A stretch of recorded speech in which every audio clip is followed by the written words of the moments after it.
Welcome back to Askewed Reviews. Since the most recent movie has just come out, this week we're doing the entire Evil Dead series.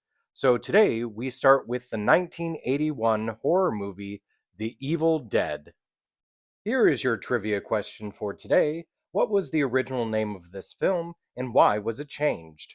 The answer will be at the end of this video. So the movie starts off with a group of, I'm assuming, college students. They might be out of college, but we have Ash, Linda, Cheryl, Shelley, and Scott.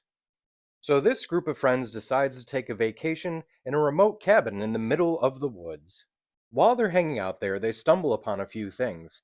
Number one, an odd, creepy looking book, and number two, a tape recorder that seems to reveal that the book is known as the Book of the Dead or the Necronomicon. Also, unfortunately, the recording begins to read some of the passages, which brings something back deep within the woods. As the night progresses, each one of them becomes possessed and turns into some sort of demonic creature known as a Deadite, until only one is left. It's Ash Williams by himself trying to survive the night. Now, as to where the concept for this movie came from, Sam Raimi originally did a short film called Within the Woods that also had Bruce Campbell in it, but this time it was the monster that he was playing instead of the hero. And Sam essentially took the concept for this movie and changed it into what we know as The Evil Dead. Now, Bruce Campbell and Sam Raimi have been friends ever since high school and have been making cheesy movies ever since then. But they partnered up with one of their friends, Rob Tappert, to create the Evil Dead series. In fact, Rob and Sam even appear in the film as they're the two fishermen that wave at the group of kids on their way to the cabin. Ted Raimi, Sam Raimi's brother, also helped out quite a bit. He would do body doubling, so anytime any of the characters weren't able to show up, he would get dressed up in the wig or dressed up in the makeup, and he would play their character, and you would only see them from behind so that they would have someone there for those scenes. Almost everyone involved with this film was actually originally from Michigan, but they decided to try looking in Tennessee as they were worried about how bad it would be in winter when they were trying to record. They decided to film in Morristown, Tennessee. The funny part is this was the coldest winter on record for Tennessee at the time and one of the mildest winters on record for Michigan. So they managed to find the perfect abandoned cabin that they could use for the film. The person who owned the cabin said that they could use it, but any alterations that they made had to be taken back after the filming. The only alteration that ended up staying, though, was actually the chimney and fireplace. They built that for the movie and just kept it afterwards. Unfortunately, the cabin has burned down since then, but the interesting part is the chimney is the only thing that has survived. The cabin did not actually have a cellar, so they cut a hole in the floor, dug a hole deep enough that they could put a ladder down, and then any scenes that were actually recorded in the cellar were either done at Rob's family farm or inside Sam's garage.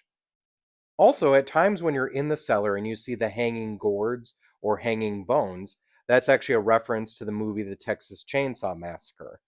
There's also a more direct movie reference. In the cellar, you can see a ripped poster for the movie The Hills Have Eyes. The reason why they did that is in the movie The Hills Have Eyes, they had a ripped poster of Jaws. The reason why they did that is because they were trying to say that The Hills Have Eyes is scarier than Jaws, and Evil Dead was trying to say they're scarier than The Hills Have Eyes. Here's some trivia about some of the items from the movie. For instance, the 1973 Oldsmobile Delta is famous for Sam Raimi movies because it was actually his car and would show up in multiple movies that he has created. Keep an eye out for it anytime you see a Sam Raimi movie. The tape recorder in the movie actually belonged to Bruce Campbell's father. What's funny is the sequence where they're trying to listen to the tape recorder for the first time, they're originally supposed to be smoking marijuana. They actually decided as a crew to actually smoke marijuana before the scene. They had to entirely cut that scene out because of how terrible it ended up being. The magnifying glass necklace was originally going to have a lot more to do in the movie. Near the end of it, they were going to take it and use it to magnify the sun to actually burn the copy of the Necronomicon. Also, did you happen to notice when it was on the floor at one point, it had the shape of a skull? The scene where Linda is laying strapped down to the table and Ash is holding a chainsaw over her was in fact a real moment because the chainsaw they were using was actually revving and the actress had to pretend like she was still laying there dead while being absolutely terrified. The single barrel shotgun that appears in this movie was a real shotgun. In fact, Bruce Campbell purchased it from a Kmart on the way to the cabin. Now, what's interesting is some of the shots done at the doors and windows were actual gunshots, while other moments where it looks like it's shooting, they just faked it. The fake blood they used for this movie was a combination of Caro corn syrup, non dairy creamer, and red food coloring. Here's some interesting trivia about some of the sequences in the film. The moment where they first open the cabin door and it looks pretty dusty, that's actually just Rob Tappert smoking a cigarette and blowing it into the room. The most time consuming section of the movie for the crew to work on was definitely the stop motion claymation section near the end of the film. The sequence where Cheryl gets attacked by the trees originally was not going to end up as tree rape. It originally was just going to be her entangled and trying to fight free, but Rob suggested that it just get worse and worse and worse. The very end of the film is actually suggested that Ash Williams does die. That is how they planned the first movie to end. There were actually a few famous people connected to this film, including Irvin Shapiro, who was one of the producers, actually produced the original Night of the Living Dead. In fact, Sam Raimi has stated that that movie had a lot to do with the concept of where the Evil Dead came from. Joel Cohen, who is one of the famous Coen brothers, actually worked as an editor on this film. Before Sam and Bruce actually released the film, they actually showcased it to Stephen King to get his opinion, and he really liked the film. And just like Stephen King, I also love this movie. It'll definitely go down in history as probably one of the most well known horror movies ever created. If you haven't seen it, definitely check it out. I'm going to give this movie a 4 out of 5. The only reason it's not getting a higher score than that is I think when they made the sequel, Evil Dead 2, they improved on some of the issues that they had in the first one, and that one I feel is just a little bit better.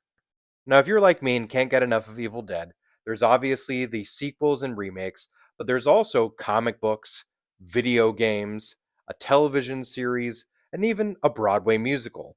And to learn even more about the original movie, if you read most of Bruce Campbell's books, he really goes into a lot of detail about some of the other things that happened while on set. Now, as for the trivia question from the beginning of the episode, what was the original name of this film and why was it changed? The movie was originally called Book of the Dead, but producer Irvin Shapiro suggested that they change the title as he felt that the younger generation would not want something that has a literary reference in it. I hope you enjoyed this episode of Askewed Reviews, and if you'd like to see a movie get a review, mention it in the comments. And as always, like, comment, share, and subscribe.